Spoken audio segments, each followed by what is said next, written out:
Chris, how you doing today? Ryan, thanks so much for having me on. I really appreciate it. I'm looking forward to it. I love your background, and it's a unique twist for our listeners because of the expertise that you've got, and then the niche that you play in. So, for our listeners' sake, can you kind of go back and give us a little bit of a synopsis on how you got to where you are today? Sure. So I suppose the place to start would be in 2009. I was running a digital marketing agency, and my typical day was I would describe it as being kind of chained to my desk a little bit. I was on the phone with clients, kind of managing expectations. When am I going to get this project done? Can I get the content for this website we're building for you? Things like that. And then I had kind of the in-house employee headaches that come along with all of that. And at the time, I'd had a child not too long ago at this time, and it was sort of like I was looking at my life like this was not exactly the life I had envisioned for myself. And kind of fortuitously around that time, I had a former employer called me up and he's like, "Hey, Chris, I'm about to sell my company and kind of looking for the next thing to do because I have this earnout that's going to be like a 3 to 5 year earnout. And so I won't have a lot of time, but I'll have some capital to put into something." And so we put our heads together and we're like, well, what can we do together that doesn't take a lot of time, but also would allow us to kind of leverage some of our skill set in terms of being able to market online and build online businesses. And we came up with this idea that we'd go out and we'd find a website or an online business that was already earning money. We'd acquire it, we'd take over the operations, and essentially keep doing that over and over again to build up like a portfolio of these website-based assets. And so, like in that first year, I think we bought like 10 different websites, and these ranged in terms of prices, but generally when you hear me talking about this stuff, think 50K to 5 million. In that range is usually where me and my clients and community and all that kind of stuff play. So for us, we were at the lower end of that initially. And it was all over the board. Like we had no real strategy. It was just like, let's just go buy some stuff, right? And it was way more fun than dealing with kind of clients and employee headaches and stuff like that, obviously. And the returns at the time were phenomenal. Like, I mean, we're talking like triple digit annualized returns on our money. Obviously, we were doing the work to operate and grow these things, but if you just looked at it from a just overall perspective, you took our time out of it, it was like triple digit annualized returns. And I'm like, wow, this is way more fun than this digital marketing agency. So I ended up selling my digital marketing agency to get full time into buying and operating and selling these online businesses. So it took me probably, I would say, about 2 years or so to get to the point where I'd pretty well replaced my income from that digital marketing agency and then some. And I found myself in this position where, okay, I no longer have employees. I no longer have, well, in-house, so to speak. They were all, kind of digital or outsourced. Yeah, freelancers, that kind of thing. But, and then I no longer had clients on the phone all day. And I found myself in this place of like unexpected, which was like, I'm really isolated right now. This is extremely lonely. Like I'm sitting here all day. I have freedom of time and freedom of location, but I just like craved that connection. I try to explain to people that I would meet locally, like offline, and they're just like, I would explain it to them. And then like, I'd see them a week later and like, Chris, what do you do again? You build websites or something like that? And I'm just like, I kind of gave up on it, And so my business partner had some experience with events and going to events, and I've been to some events and stuff like that. And I'm like, well, is there an event that kind of would let us go and find other people who do what we do and kind of geek out on it, right? And we didn't find one. And we're like, well, let's create the event. And so we called it originally the Internet Investment Summit. And this is kind of funny because we rented out like the nicest space at the Wynn Hotel in Las Vegas, which is a really nice hotel there for those who've ever been to Vegas. It's one of the nicer ones. And we marketed it and created this event. And we got a whopping 20 people to come to the event. So not much of a summit, right? But you got to start somewhere. Yeah, you got to start somewhere. That's exactly right. So anyway, the cool thing was, and it was kind of unexpected, is originally we're like, okay, let's do this event and let's teach people how to do what we've done and get these kind of returns. And what ended up happening is that the 20 people who did come were like a much higher caliber, experienced kind of online entrepreneur or even an offline person who's interested in getting online. But they all came with like a smart business mind. And I think maybe it's a byproduct of people having an interest in acquiring businesses and selling businesses. They tend to have a smarter business mind or like an investor mindset.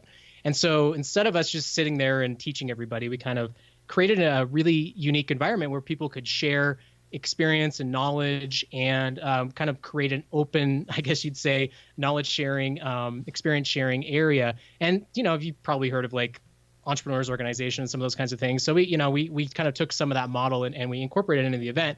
And the cool thing was, after that first year, everybody started talking about the connections they were making and the quality of the people that were attending. And so we kind of leaned into that. And every year since, we've just done more and more of that. And the event's just, slowly grown and things like that. And, so basically I was operating the portfolio along with doing this event and those kinds of things. And now today, like, it's kind of interesting because the way I describe it to people is the online businesses that I own kind of pay the bills, but the event and connecting entrepreneurs and seeing kind of the magic that happens from that has become more of my like passion. So I get to kind of split the two, best of both worlds a little bit. And it's cool. Like I kind of lost track because of the spider web of connection that have happened. But at one point I was counting up like how many deals have happened as a result of people buying other people's businesses or investing or partnering together. And it was like over $10 million that have happened because of this event. And it's just such a fulfilling place to be. So that's me today. I basically have those two aspects to what I do. That's awesome. Because, I mean, you had to find it sounds like you went down the whole, I got to find some passion to do what I'm doing because I've already kind of won the cash flow, the cash flow battle. Yeah, and there's more to it. I mean, I don't know if it's relevant for the audience, but there were some defining moments there. But and one of them was that isolation that I mentioned. Another one was the loss of a close family member, and kind of being very getting into a place of being really down, and at the same time, like, having developed our portfolio to a place where I was no longer really actively acquiring and no longer really solving a lot of problems and creating a lot of new things. Mm-hmm. It was more of like I shifted into operations mode. And so the timing of us doing this event worked out really well with those things combined, because it was kind of a low point for me. And the funny thing is I'm extremely introverted as just as a personality type. And so if you would ask me, like, 6 or 7 years ago, if I'd be running events and be in front of stage, I would have said you were crazy, but it turns out that I really enjoy it. So that's awesome. So I want to, because there's throughout that story a bunch of different little areas that I want to kind of dive into. Just kind of curious of when the digital marketing company that you had, the agency, can you kind of give us an idea of what was the size of it? What was your suite of services, and like how long did you own it before you ended up selling it? Kind of give us a little bit of a storyline. Yeah, so this was my first attempt really at having a real business. In college, I'd had some little businesses and been part of some little businesses and stuff, but this was my first attempt at actually, supporting a family and having a business. And, the clientele we had were essentially smaller companies, newer companies. It might be, it could be an e-commerce store, or it could be a dry cleaner, right? So it was very unfocused from that perspective. And the suite of services we offered were, design, development of websites, programming of sites, internet marketing type of services, like getting people higher in the search engines, and just the typical kind of digital marketing agency for a small company. And the company wasn't extremely large by any means, and but it was enough to support me and my family, and provide a living, and have a few employees to help and that kind of thing. And so that was, just the scope of it. It was just a typical small company, kind of a 2 or 3 employee business. So when you get your call from your friend, what is his name? What's his name again? You're Chris. His name's Sorry David Gass. Thank you, Gass. That's right. So when David called you up, what did you two? Now you've got this extra capital. How did you figure out where? Walk us through like the dialogue that you two had about where you wanted to focus your time and money. The dialogue was something along the lines of, "Hey, Chris, I want to do something to prepare myself for my eventual exit," because part of his structure, and I obviously shouldn't talk about too much of it, but let's just say that he had an earn out for a specific period of time. And so what he was thinking in his mind is like, number one is like, and part of that earn out was him actually continuing to operate and run aspects of his quote unquote division in this larger organization that acquired him.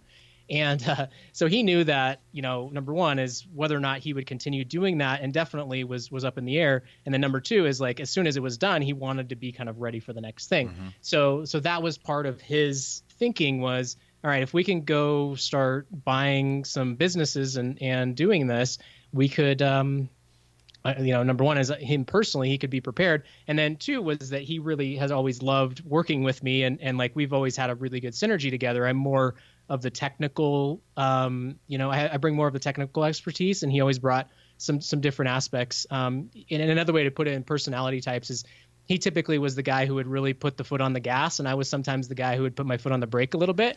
So we really worked well together, and it was one of those things where he was somewhat of a mentor to me, and this gave us an opportunity to continue to work together in some capacity. And so I'm not sure. I don't remember, like, it's been years, so I don't remember I wish I could tell you like the exact dialogue, but it was something along those lines. And what year was it? Because you had started in 2009. Was that when you started your company, or was it in 2009 when you guys had this conversation? Yeah, I think we had this conversation in 2009, and we bought our first website. It was either end of 2009 or beginning of 2010. I'd have to look at the books to see when we actually closed, but it was right around then. So now I want to go into I think the golden question right now, which is for our listeners, is like, how do you buy a website, and what does that mean? So, well, first off, I just to define it a little bit.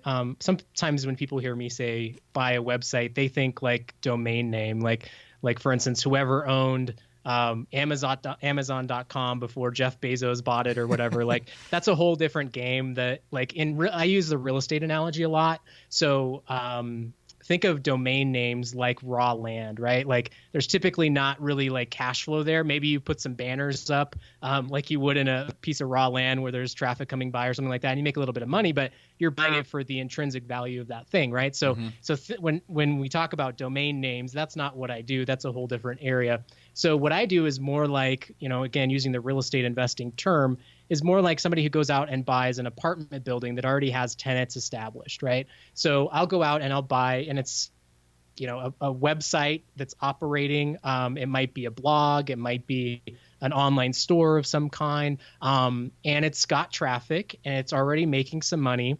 And typically when I look at it, it's like, okay, well, I see that this thing is here. It has good traffic. It has revenue here, which is kind of like the baseline. And typically when I look at it, is like, okay, well, what else can I do to this to grow it? So I'm looking at it in terms of not only, how risky is it to buy, but also what kind of opportunities do we have to grow this thing? And there's different models of how people go about this. There's again, real estate is a great analogy. There's the flippers who will buy something, fix it up quickly, turn around and sell it. And then there's, more of like the people who are looking for the long-term cash flow and building out a portfolio of real estate. That's more of where we started when we were focused on this. So we'd acquire something, we'd take it over, we grow it as much as we can with the understanding and skills that we had. And then we would, typically try to make it as automated as possible. And that's one cool thing about websites is oftentimes the business models, at least the ones that we acquired, are very low maintenance to actually operate. Now, growing them is a different question, but to actually kind of keep them going is oftentimes very low maintenance. So you can focus on the thing that you love, in my case, which is the actual growth of them and marketing and that kind of thing. So how this goes down is, number one, you figure out where you can buy one. And there are brokerages out there, just like there's offline business brokers. There are auction sites where, just like eBay, where you can go buy something from eBay, you can go buy a website at an auction. There are just people who have websites that you meet at a networking event or something like that, and you tell them what you do, and perhaps they may want to sell to you. And then there's people that you can just kind of cold contact and be like, hey, I saw you have this website. I'm looking to get into the industry. Like, would you ever consider selling it? And, so there's lots of ways you can find them, but the most common ways are to find really good online business brokerages who specialize in kind of in this area. And then from there, it's really a matter of getting a prospectus or getting on a conversation with the seller and basically just finding out, like, what does the revenue in this thing look like? What does the traffic look like? How are these guys making money? And then determining, through a due diligence period, which is a whole separate conversation. But let's just say that, just like in offline business, you'll have a due diligence period where you inspect all of this stuff, and everything, if everything looks good, you sign a letter of intent or you agree, whatever that looks like. And you sometimes will go through a more detailed due diligence kind of inspection period. There's escrow services to put money into, escrow.com, for instance. And then at that point, it's really just a matter of kind of closing and transferring. And typically the seller will provide some level of training and owner's manual and stuff like that. But I think the one difference, and I don't know, this is always the case, but in some cases in offline businesses, there's a let's call it a stock sale that happens with online businesses and websites. Typically, you're just buying an asset. You're not buying an actual corporation or an LLC. You're literally just buying this asset owned by this company, and you're taking it over. So, like for me, we have an LLC that owns a bunch of different websites, and they're all under the same entity. Now, whether or not that's the best strategy, I don't know. I'm not an attorney or whatever, but that's the way we've done it just to keep things simple. So that's just like a high level of how the process would normally go.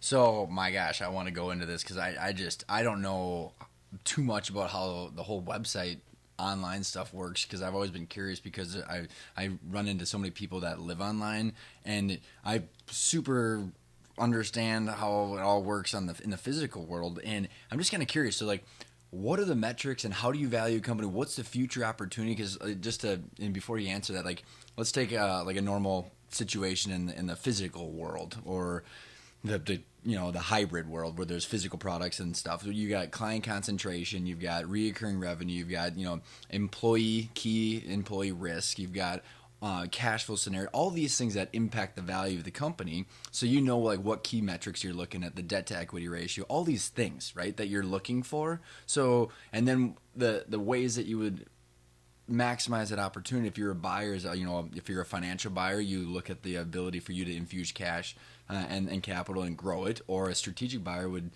add on a new product or service to their current offering. In your mind, like when you and your partner, you and David, are looking at companies, like, is it product specific? Is like, what are you looking for, and what does that future opportunity look for? Okay, so let me. Did I say too much? It's great. Let me first tackle the valuation piece, because I think that'll be helpful for people to have a context of what this looks like. So I own a company called Centurica, and we're basically like a property inspector in a real estate deal. So we do kind of outsourced due diligence for people who are buying websites. And what we do is we aggregate a bunch of listings from different brokerages, and then each year we kind of do a report of what typical asking prices are coming in at for different business models. So if you look at across the entire spectrum of all online businesses that were listed in 2016, the typical listing price for those, or asking price would be another way to put it, is somewhere around 2.54 times your sellers or your owner's discretionary earnings, which in offline business, again, I'm not as sophisticated in some of the offline business stuff, but is that a typical metric people look at? Yeah, so there'd be EBITDA or pre-tax income, but I mean that all, there's a lot of interchangeable terminology, and depending on whether you're a CPA or you're, just an entrepreneur, you're looking at free cash flow, and then usually they apply a multiple to that, the multiple of earnings, and then they discount it based on the risk. So, anywhere between 3 to 5, I think, is usually a typical range of a multiple that they're applied to a physical goods and services business. Yeah, so EBITDA is very similar to this metric that the online business world has gravitated toward of seller discretionary earnings. The difference, for whatever reason, is that there are assets that are significantly lower in value that are being sold. So think about like a $50,000 online business. Typically, those are owner-operated businesses. So what ends up happening is they'll take kind of EBITDA and they'll add back in. Typically it's not even an expense, but usually the owner's salary is added back in to something like EBITDA, right? And so that's what they call seller's discretionary earnings. So basically one owner operated without their salary being expensed. So that's kind of what is used as the basis for this multiple of 2.54, and that's kind of like the typical industry. And that multiple over the years when I was buying back in like 2009, 2010, I was typically buying for like 1 times annual seller's discretionary Oh earnings. wow. Today it's more like 2.5 times. But the interesting thing, if you look at the kind of distribution of those valuations, they're really all over the board. So across that entire data set, you have like on the low end in 2016, 0.84 times seller's discretionary earnings. Or sorry, not 0.84. That's a standard deviation. The minimum was like 0.57. So basically half year's earnings. And then on the high end, you had like 10.9 times earnings. So the ranges on these are all over the board, but they, if you look at just kind of the averages or the median, it's usually somewhere around 2.5 times earnings. So to give you an idea of where valuations are, obviously the ones that are coming in at lower valuations, sometimes they're misrepresented. Sometimes they are extremely risky. Sometimes they take a lot of owners' time, and some of them are at the very low end of that. Say, maybe they're a 25K business. That one may have a lower multiple of earnings as their valuation criteria. So that is more from a. You mentioned kind of the two types of buyers, the financial more driven ones where they're just looking at it in terms of maybe I don't know, discounted cash flows or a specific earning metric that they're trying to get in a certain amount of time. Whereas there's the strategic ones who are, like, for instance, a deal happened in our space between a company called Drip, which is an email marketing system, who got acquired strategically by another one named Lead Pages. They're a And local that was company not, here in Minnesota, by the way. Just went to their conference. Yeah, so Rob Walling ended up moving to Minnesota as part of his deal, which is kind of cool. But anyway, I interviewed. Saw him speak. He's a cool dude. Yeah, he's really cool. Yeah, he came out to my event as well, and just right before that happened, and he didn't talk about it at my event, but he actually was partially coming to the event to learn a little bit more about this because that deal was potentially in the works. So anyway, off topic. but yeah, so for me, when I talk about these numbers, oftentimes these are more of what the financial buyer is thinking about. These kind of numbers, they're looking at this as kind of their benchmark or their framework of where they're willing to buy.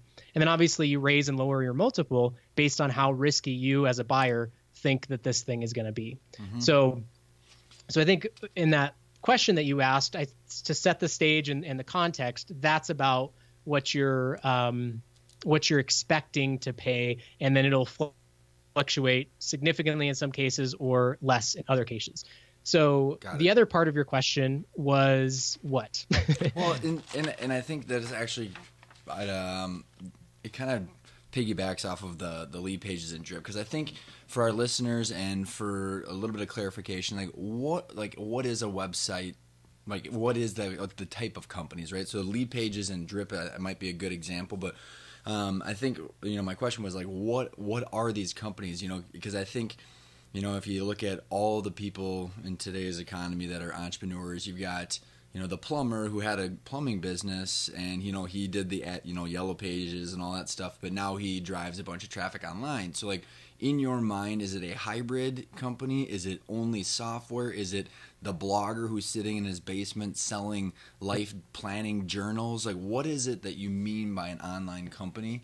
And I think that also kind of, like I said, dovetails perfectly after the strategic analogy you gave. Yeah.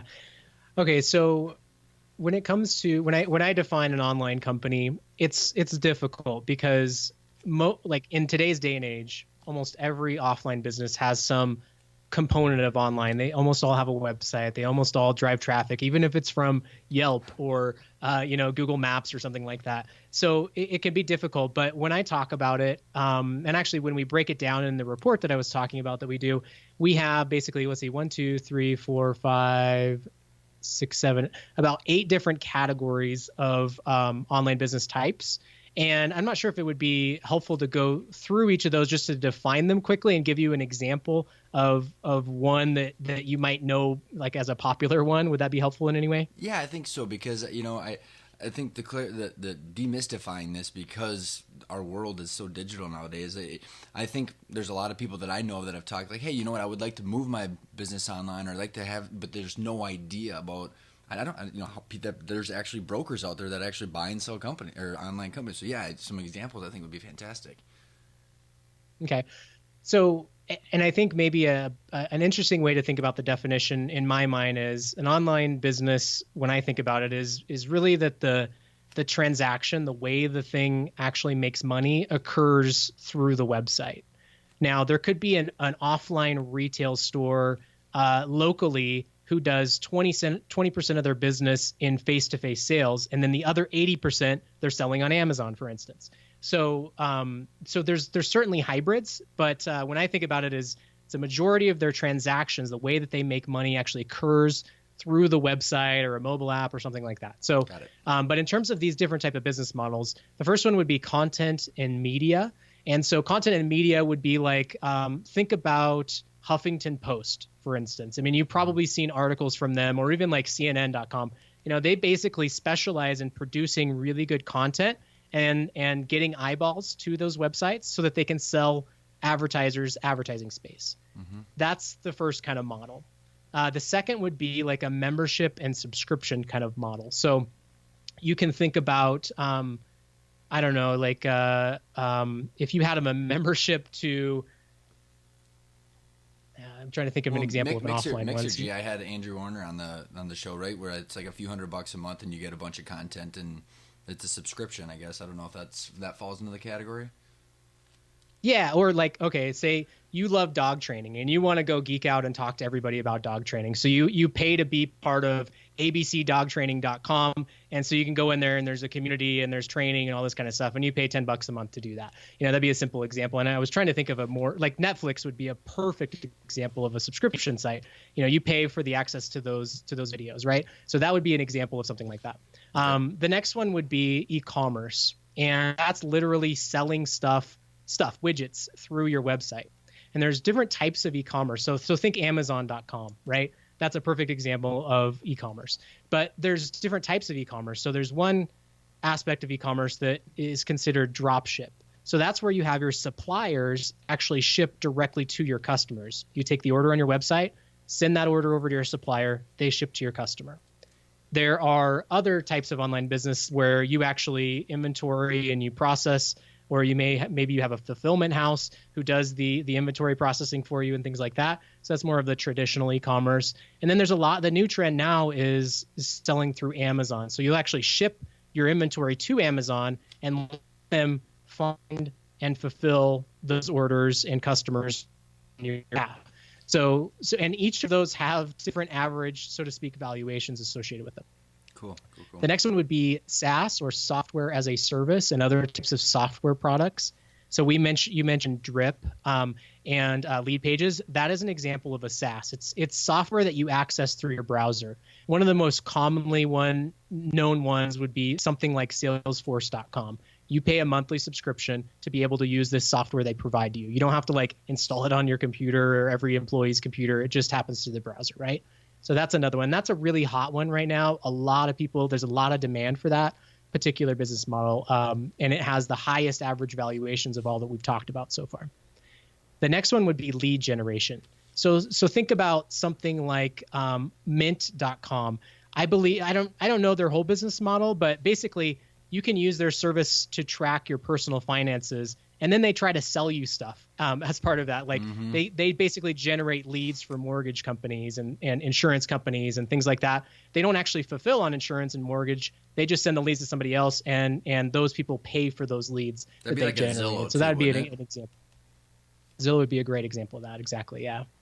And then basically two more marketplaces, transactional type of ones. That would be like, for instance, a eBay, where eBay acts as the middleman. They bring together buyers and sellers and they take a piece of it, right? And then the last one would be services. So it might be like a SEO or a search engine optimization company or a graphic design company who sells their products online. So 99 Designs is one that maybe people have heard about, where you can get your designs done online, and you just pay through the website. It all happens virtually. You don't have like a designer coming to your office to sit next to you and design, right? So those are the types of online businesses, when I talk about online businesses, that I'm thinking about. Got it.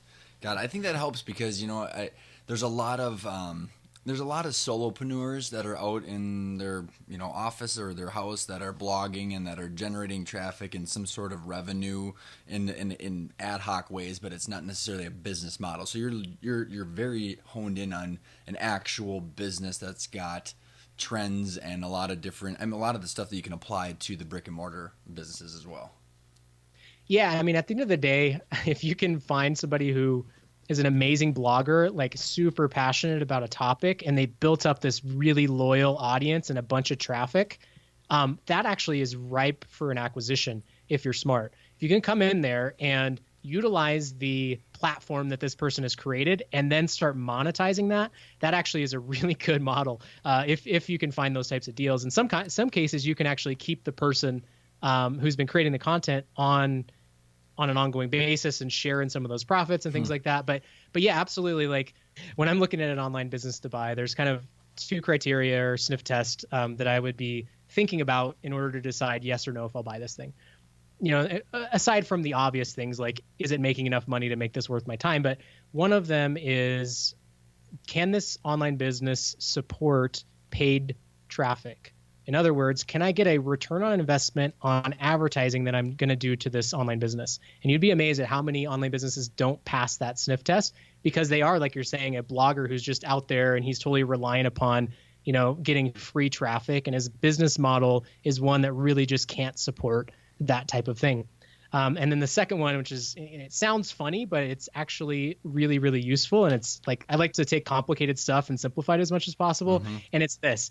If you are not proud to tell your most innocent niece that you own this website, you should not buy it. I like it. And you'd be amazed at how many online businesses are for sale that do not pass that test. Mm-hmm. And they're just doing shady things that are in some cases unethical. So those are my two sniff tests that I have. Well, I think it's like you said, you broke something very complicated into very simple terms and very simple criteria that, you hold yourself to, which, like you said, I'm sure didn't come right off the bat. And I want to ask you about that blogger and the selling, where the acquiring the blogger, because I always think Tim Ferriss, right? But there's a lot of different, variations of that type of individual. Is this someone, I can only imagine the challenge would be that someone's built up their brand, their equity, and their trust in their followers. To not do like the bait and switch where all of a sudden now they're just getting bombarded by, mortgage rates and stuff like that. So I'm assuming you're talking about very complimentary services or something that would fall into the passion of whatever that person's talking about. Yeah, obviously there's very short-term focused people who do what I do. I'm not like that. I play for the long game. And if you just literally buy an online business and start hammering the email list and putting ads everywhere, that might get you a quick return, but it's not going to lend it. And maybe you flip it and let it be somebody else's problem after you've kind of ruined it.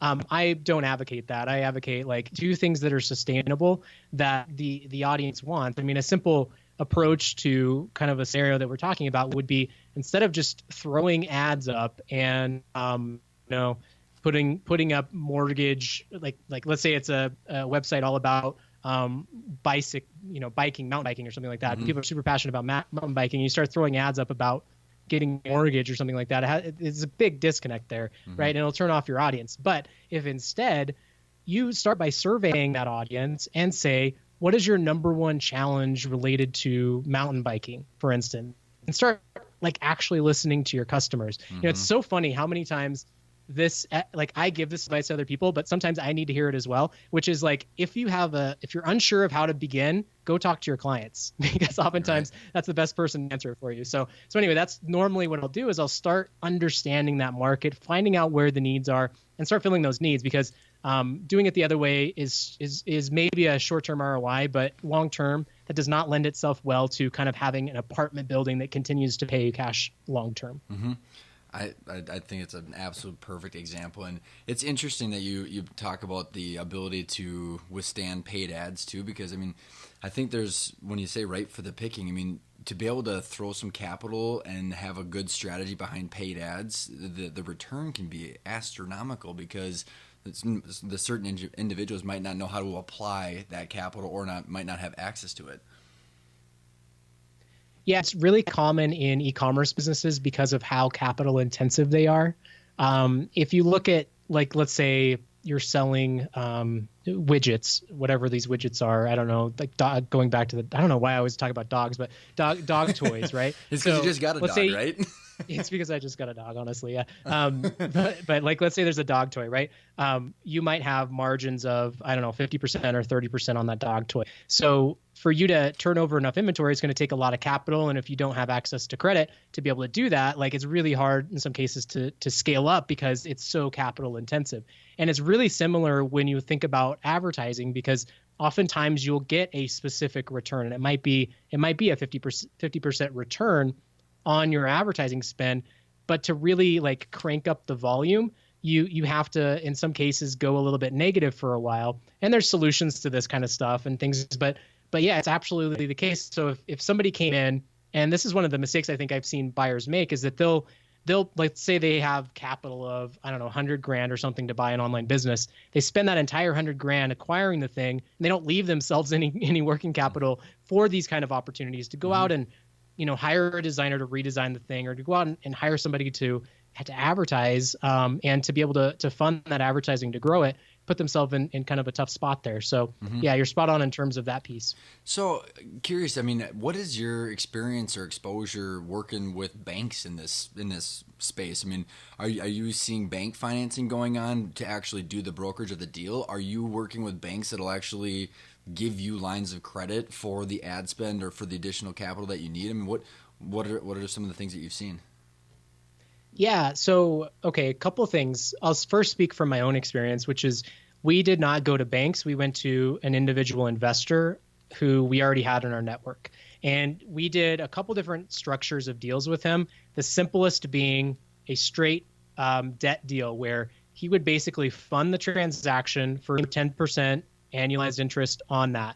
And very, very simple, clean deal. So the nice thing about that is, let's just say that we're getting, well, early on we were getting triple digit returns, but let's just take that out of it. Let's say we want to scale this up. We wanted to build a team, and our target was, I don't know, 30 to 40% annualized returns on these online businesses that we were buying. And if we can fund those deals with 10% money, then you can typically cover your your debt coverage pretty easily in that case. So this is a really risky strategy because, unlike real estate, you don't have insurance if, like, metaphorically speaking, these online business were to burn down. You don't have raw land anymore. You don't have insurance that covers everything. You can't rebuild. I mean, you could, but you might as well start from scratch if that were to happen. So let me just say that this is a really risky strategy to leverage yourself for this kind of thing. So that's one structure that we use, and there's no reason you can't go to a bank. It's really not that much different from offline businesses, honestly.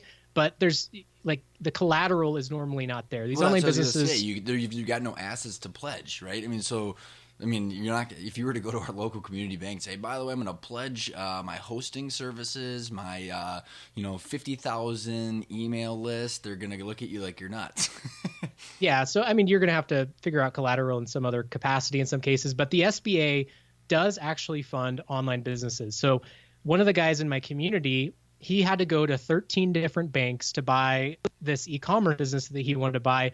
And he went through asking for SBA loans. And this was, let's just say it was close to $1 million loan.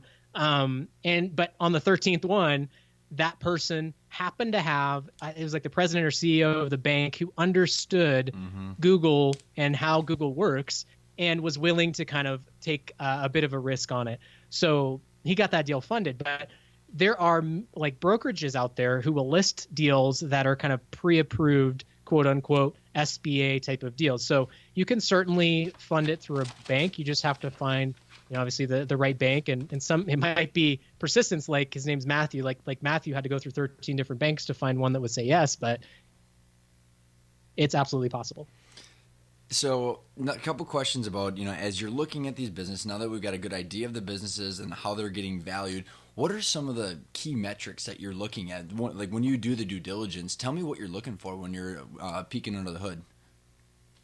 Yeah. So the first thing that I want to see the, Okay, this. Okay, are you assuming I've already decided that I'm interested in buying this online business? Yeah, let's say you looked at the cash flow, you said okay, you passed the sniff test, you say, you know what, I can apply a bunch of, paid ads per month. We think we can get the return. You're proud of it. You've kind of got a viable business. What is Mhm. it that you're going to be looking for? And I guess it probably depends significantly on the different 8 key categories too, right? So maybe that's a two-part question, which is what's your most preferred category, and then like when you do a due diligence, what are the things that you're looking for? Okay. Well, so again, simplifying as much as I can, what I look for in a deal when I'm acquiring it is I want significant or even unlimited upside, and I want limited downside. Um, it's funny that sometimes people don't think about it from that perspective, is they want something that's so stable for so long. Oftentimes, and not, I shouldn't say oftentimes, but in many cases, businesses that have been extremely stable and flat for a long period of time have often hit their plateau, and there's not a lot of upside potential. So the only place it can go is down. So when I'm going through my due diligence, I have this in my mind, which is like, number one, I want to evaluate how risky, how much downside potential does this online business have?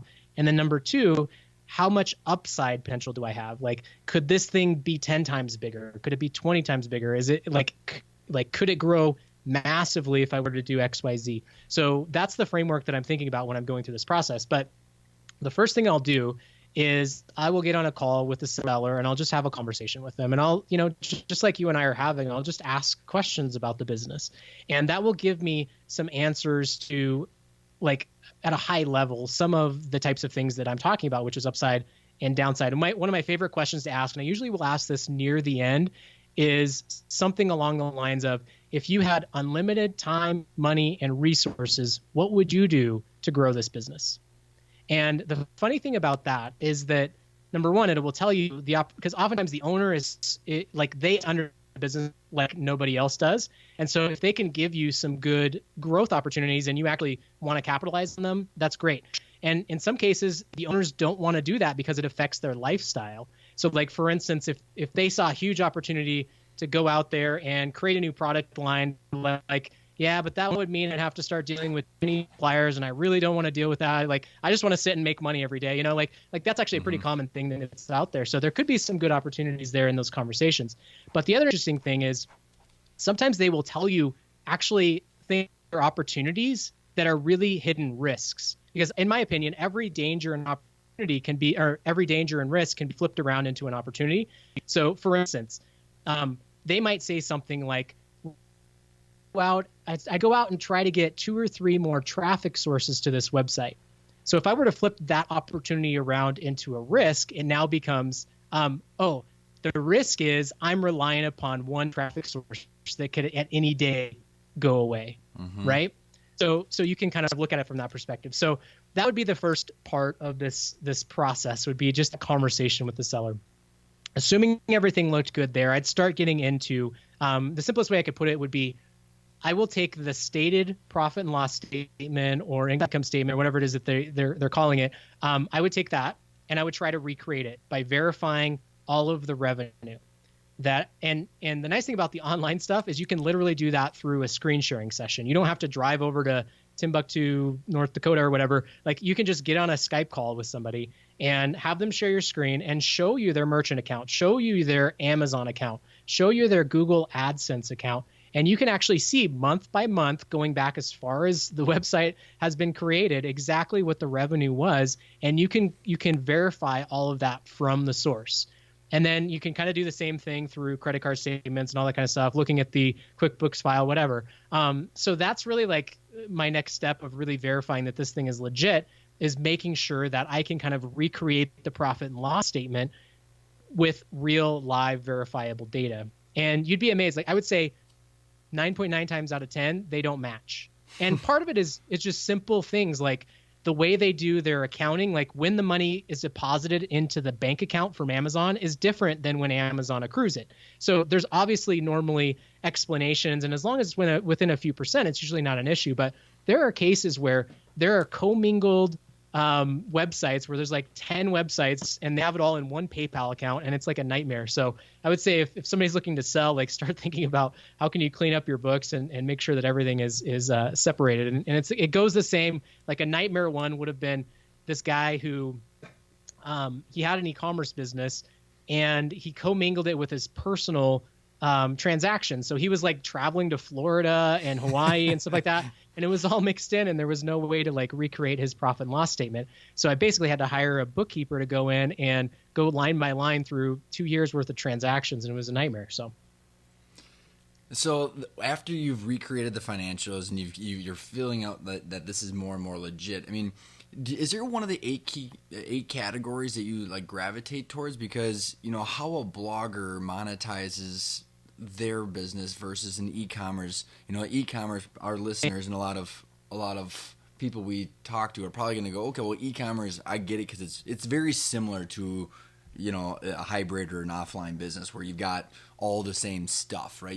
How you're like recognizing and how you're creating revenue and having your cost of goods, etc. So what are the, I guess I'm trying to think of exactly how to articulate my question is, are there other key metrics or other pieces of data if you were to go into some of the more specifically to the online categories like a drip or something else, or I guess I don't know exactly if I'm asking the question correctly. Yeah, well,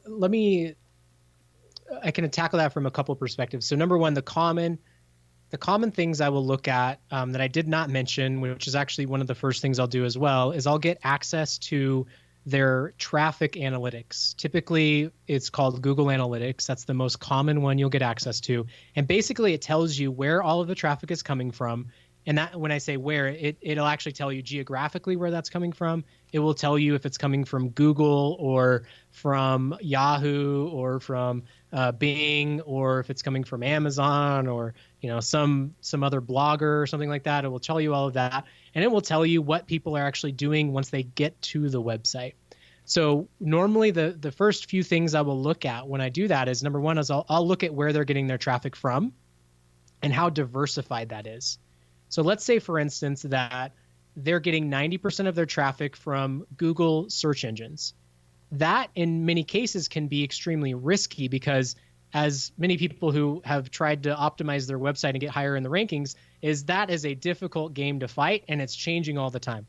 So if you buy an asset that really the source of the revenue comes from the traffic, so you got to figure out what's going on with this traffic. So if it is high search traffic, then I'll find out how diversified is that search. So another way to put that would be, is there one keyword that's driving almost all of their traffic, or is it like thousands of different keywords from thousands of different pieces of content on their website that are driving a very diversified set of traffic? In the latter case, it's obviously a lot less risky. Mm-hmm. The next thing I'll look at is where the traffic is coming from. And, I want to make sure that it's coming from, the big English speaking countries, because I don't have like a Spanish team, and I don't like to monetize sites that get a lot of traffic, say, from certain countries that are difficult to monetize. So I'll look for things like majority US traffic, some UK traffic, some Australia traffic. That's the kind of stuff that I'm normally comfortable with working with.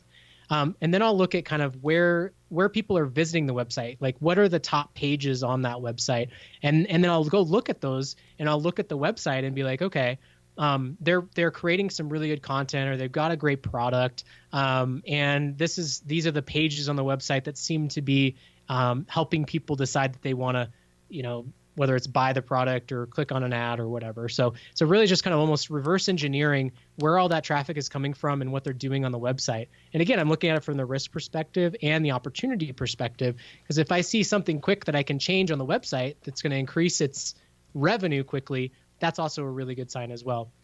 Now, I don't mean to interrupt. Keep going. I was going to say, now in relation to the different business models, so there are certainly some metrics that are extremely important in different types of business models. So let's take membership and even software as a service. I think one of the most important things you want to look at is your customer churn and attrition, and like how long people actually stick around, because that will actually tell you if the offering is valuable to people. If people want to keep paying you for it, obviously it's valuable, and that's a business that I want to build on, right? The other would be like in an e-commerce business, it's really important to look at your refund and your chargebacks, because that will tell you how satisfied the customer is. So in each of these types of businesses, there's different little metrics like that you want to look at to make sure that the core business, the core product, the core offering is actually valuable. Does that make sense? It makes a ton of sense, and I think we hit a gold mine here because in a lot of the physical offline, it's the same thing, and I think it's just meshing the terminology together. So bear with me for a second here too. So like we a lot of my listeners, or the stuff that's kind of gotten popular in the market is the Value Building System by John Warlow. He wrote a book called Built to Sell, and there's these 8 key things in the offline world that people look at, right? And so one of them is client concentration. So I want to go back to your analogy about Google Analytics and the traffic sources and everything that you said. It's very applicable because, I don't know if your experience is, and I can kind of relate the analogies back and forth with the online where, so Target is here locally in the Twin Cities, same thing with Best Buy, et cetera, right? So there's so many businesses that it could be, 2 million to 30 million where half the revenue comes from one customer, right? So we discount a company like that because all of their, their good chunk of their revenue comes from one traffic source. If you think about the traffic, you really just dissected the customer base based on the geographically, what pages they're looking at, all that stuff. I mean, it's the same stuff. So how diverse is your customer base? It's like you don't want it more than 10 to 15% of your overall revenue. And then how do you track the metrics of how you acquire those customers? So what's your client acquisition cost? All that stuff is, it's the same stuff in online too. And I think, I don't know if you can expand on this topic, and I know we don't probably have enough time in 2 different days to address it, but in the offline store or offline businesses that are becoming online, I think there's a absolute pile of digital agencies that end up fleecing or overselling themselves to these companies that have zero idea what's going on. And I don't think people realize that everything that you just said, if you set it up correctly, you can track, and you've got more data that has more integrity behind it than almost anything. So I don't know if you want to expand on that, or if you agree or disagree. Yeah, I think so from the perspective of a not tech savvy business owner, like for instance, let's just say it's a dry cleaner, and they love just that smell of fresh, clean clothes and being able to hand that to a customer. Like, they don't want to go deal with like Facebook and like Yelp and all of these types of things. And so they'll find somebody that can sell them. And there are companies out there, that will certainly charge you way too much, that you could go to a website like Fiverr, Fiverr.com, pay somebody $5 or $10 to go set up your Facebook page, and then pay them, $5, a week or something like that to post once a day to your account. But, there are people that charge like $1,000 a month for that kind of stuff. And I don't know if we want to dive into all the details on that, but there are certainly a lot of agencies that charge way too much for the service that they provide. And oftentimes they're not actually generating business that you wouldn't have otherwise got. Right. They're just making sure that you have something happening online so that you're not like, what's a ghost town, let's just call it. So, well, and with the Google Analytics and the Facebook, I think, just to probably tie a bow on it for now, but as a business owner, people are very comfortable asking questions till they get the results that they want. And unfortunately, in the online world, it costs a lot of money till you really figure out that you got to either learn it or do it yourself. And with the Google Analytics and what you described, I just think it's so powerful, because look at what you just said. You're valuing the company and you're verifying the legitimacy of it, and it's all very possible to track it all because the tools are there and you can really dive into it. And then you talked about the membership and the software as a service, which I think it's just fantastic because you're talking about contracts, right? In the normal offline business, we're talking about, are you going out and having to restart and resell every single month, or do you have something that you have repeat buyers that are coming back, whether they're on contracts or just repeat buyers? So I think everything you said is extremely valuable because it relates to both sides. Yeah, I will tell you this, since we're kind of on this topic of comparing offline and online, is that I think one of the biggest mistakes people make, or I shouldn't say it's a mistake, I should say the biggest myth, is that for some reason, websites are different than real businesses. They're not. Like, it is a business. And if you don't treat it that way, you're in trouble, because oftentimes people think about it like investing in, let's say, the stock market or something like that. They can just buy this thing and it'll make money magically and they don't have to do anything with it. Like, what would happen to an offline business if you ignored it for 6 months? Like, it's going to start dying. Like, it's going to decline typically, assuming that you don't have somebody there focused on growth and you've replaced yourself, which is a whole nother topic. So, No, I think that's it's just, the big black hole of not knowing, right? So it's being comfortable with where do you find the information online, and if you can't find it, what questions to ask. Because if it's a lot different than walking through someone's warehouse, counting the inventory, getting a CPA firm to come in, validate that everything's there, they depreciate it, all that kind of stuff. So it's just different places that you're looking for the same information. It is, yeah, and I mean, it always helps to have somebody that you trust, that can help you with that kind of stuff. And like, I know from personal experience that I'm not going to try to do my own taxes. So you just got to find somebody that you trust, who can speak the online language, so to speak, and can help you navigate some of these waters and help you make some of those decisions of who you should and should not work with, and being able to like at the end of the day, when I've had people ask me to look at their analytics and their traffic and stuff like that, they don't want me to show them the data. They just want me to tell them what to do. So you just need somebody to look at the data for you and then and explain what to do. So it's like, okay, well, like somebody looked at the data and they're like, hey, your Facebook is generating new business for you. Go post more frequently. Like, just tell me to go do that and I will go do it. Right. Yep. So I think that would be my recommendation from that perspective. I love it. If there's anything that we haven't touched on, because I know we could probably keep going on a lot of different subjects. If there's anything that we haven't touched on, if there's one thing that you want to leave our listeners with, what do you think it would be? It can be a little bit intimidating depending on who the listener is to talk about all this online stuff. The one thing that I will tell you, and the trend that I see happening in my industry, is that people are creating like mini funds to bring investor money together and start putting money into these deals and operate them kind of like a mini, private equity fund or something like that. So there are ways to get into the game without you having to understand all of the technical sort of stuff that I discussed. So if this asset class, so to speak, is interesting, I would certainly encourage people. I mean, feel free to email me and I can make a couple of recommendations. I personally, I'm not saying this because I have a fund. I prefer to be in control of my own destiny and not have a bunch of investors. So, but there are people that like just do this. So if this is interesting, there's other ways to get into the game besides just like you going out and starting to run an online business.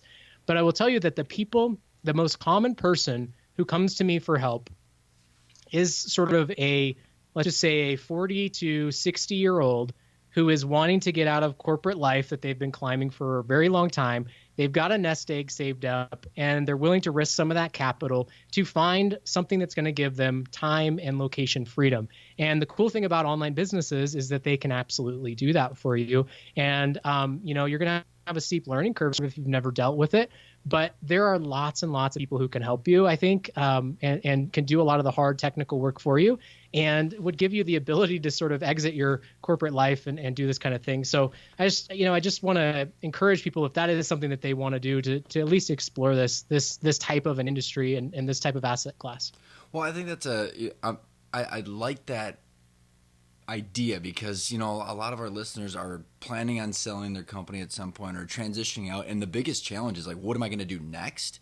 So to be able to dabble into this, to not tie yourself, I think the biggest fear is to like, okay, if I sold my company, I got to go start another one, which means I got to go tie myself to a desk in an office. So it's a really interesting thought that you just said there, Chris, on how an entrepreneur can migrate into a different life and a totally different lifestyle and continue to learn and to actually find some passion without a lot of risk in this online world. I think that's you've broken down some of the myths and barriers behind it, so I like it.